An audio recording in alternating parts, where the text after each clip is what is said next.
Human beings have dreams. Even dogs have dreams, but not you. You are just a machine. An imitation of life. Can a robot write a symphony? Can a robot turn a canvas into a beautiful masterpiece? Can you? What would you do if one day your friend has an injury and you discover that instead of blood and tissue, you find some wires and motor oil? Sounds insane, right? Like something taken from a sci-fi novel. But many films have explored this idea, and one that does this particularly well is Alex Garland's Ex Machina. I assume you have seen the film, but if you haven't, spoiler warning. However, you can still see this video and understand what we'll be discussing. Caleb is a young computer programmer who wins a contest to spend a week with Nathan, the CEO of the company he works for, in his house that he also uses as a research facility. Upon arrival, Caleb learns that Nathan actually selected him to perform a Turing test on an artificially intelligent robot named Ava. What this means is that he has to determine whether or not Ava has consciousness, or is just an outstanding robot that pretends to be conscious. Over the course of the next few days, Ava convinces Caleb that she is held prisoner by Nathan, and that he must help her escape. Caleb obliges, which results in Ava killing Nathan and leaving Caleb locked in the house where she once was held prisoner. Of course, this is a huge oversimplification, but it helps us understand what we're gonna talk about next.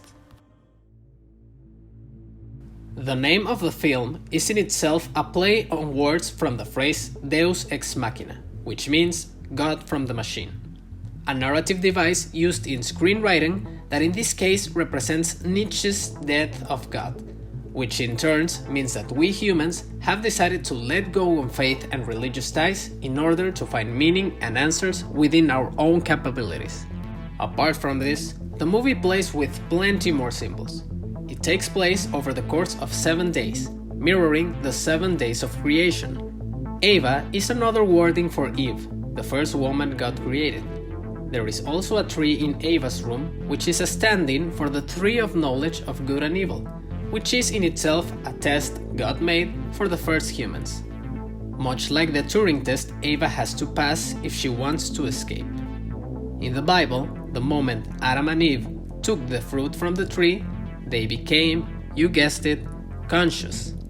Knowing all these minor details help us get inside the mind of the genius writer of the film, and what themes he really wanted to explore in the story. The movie does not provide a clear-cut answer of whether Ava is conscious or not. It leaves the audience to think and decide for themselves. But the movie does not only do that. Upon a deeper examination, what it also wants us to explore is whether or not we can understand the concept of consciousness at all.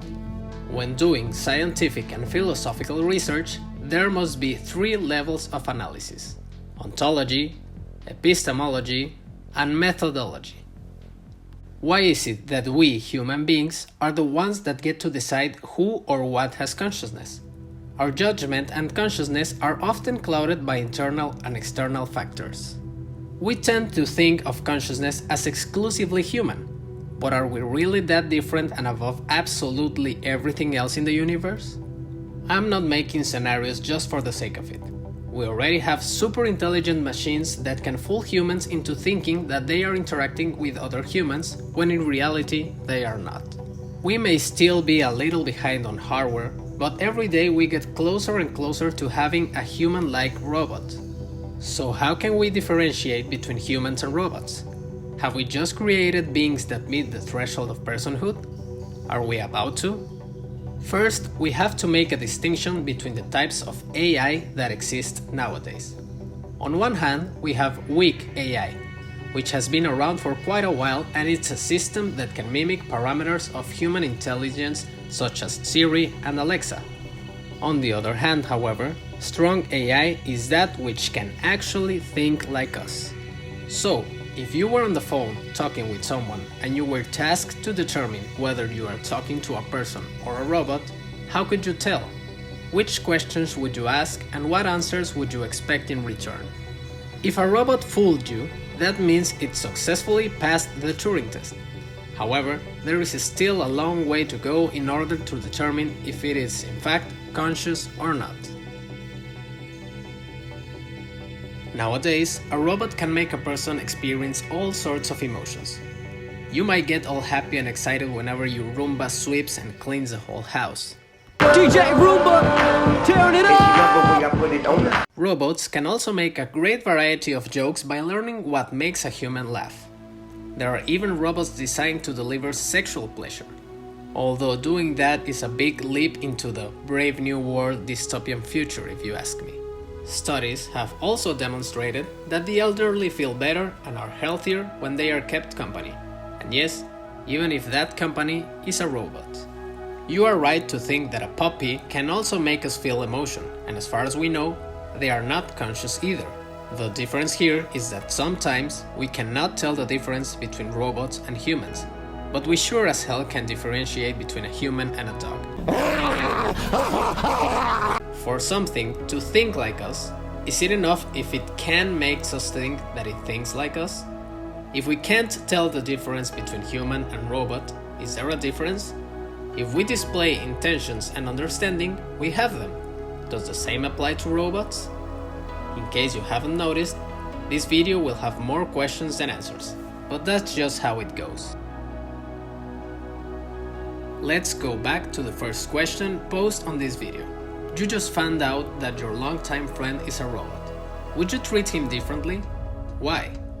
What would he be missing in order for him to be a person? You could argue that he was programmed, but aren't we all? Both our genetic code and our environment programs us every day. We are programmed to speak a certain language and behave a certain way.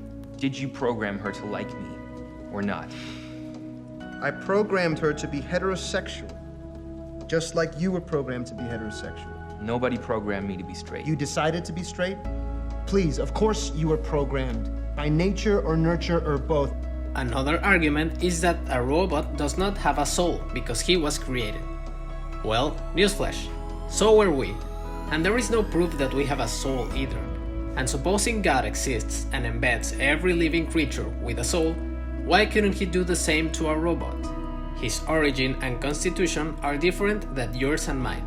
But who cares? You could say the same about another human being in another part of the world. Now, I'm not implying that yes, robots are just like you and me. So, we are now in another loose end, but we are getting to the interesting part. If you know the story of Oedipus, you know the main takeaway.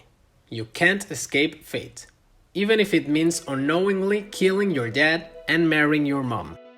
A concept philosophers and filmmakers throughout history have tried to explore is that of free will. We believe we are free, because it feels a lot like we are. We decide what to wear every day and what to have for breakfast every morning, which route to take to work, who you decide to date, and which friends you have. This is known as libertarian free will, the belief that we can act however the hell we want to. Most people also believe that what is called hard determinism exists, which is the concept that all events are caused by past events. If the glass of water fell from the table, that happened because I pushed it accidentally. Cause and effect. In other words, nothing other than what does happen could happen. Unfortunately, you cannot believe in both these concepts without falling into a logical fallacy. If everything is caused by a previous event, then every decision we make is caused by all sorts of factors. Truly free actions require options, and if all events are caused by past events and things already happened before we were born, we cannot truly be free. Maybe beings with consciousness can in fact start a whole chain of causality without being caused by anything previously. But where would these free decisions come from? Are they just random? And if you have a reason, then you just reinforce the fact that actions are caused rather than free. A mental state is just a brain state, which is in turn a biological state, which is in itself a physical state. So, if a mental state is really a physical state, then all of this is just a deterministic system. Wall-E. The Iron Giant, Chappie, Blade Runner, and countless other films have shown the extent to which we can grant human-like desires and responsibilities to human-like robots, and how are we different from them. If you are still scratching your head, imagine now if we had the same conversation, but we talked about clones instead. They were created in a lab. Would they have a soul? Would they have rights? Modern machines are no longer programmed. They learn by themselves in a similar way humans do. Machine learning makes a very primitive simulation of what the brain does. Information travels between nodes and in turn begin the learning process. If we keep on digging, we could begin and talk about transhumanism and enter a whole new subject, but that is something for another video. There is a very popular thought experiment called the Ship of Theseus. Theseus returns to port with his ship a little damaged, so he changes some of the wood and sails. Next time, he changes the figurehead and the gun port. He does this several times until none of the original parts of the ship remain. Is it the same ship? Soon, we could face the same question with humans. With the rise of intelligent prosthetics and enhancements, could we differentiate between human and robot then? There are no easy answers to these questions, but we have to ask them. And every couple of years, an amazing filmmaker comes and takes the ideas philosophers have been struggling with for years and bring them to the mainstream. Who knows what the next stories regarding AI and consciousness will be like, but we'll be here to watch and analyze them. Thank you guys for watching. If you like our content, be sure to subscribe and hit the notification bell so you don't miss any more of our videos. Also, click the links in the description below so you follow us on social media for more awesome film-related content.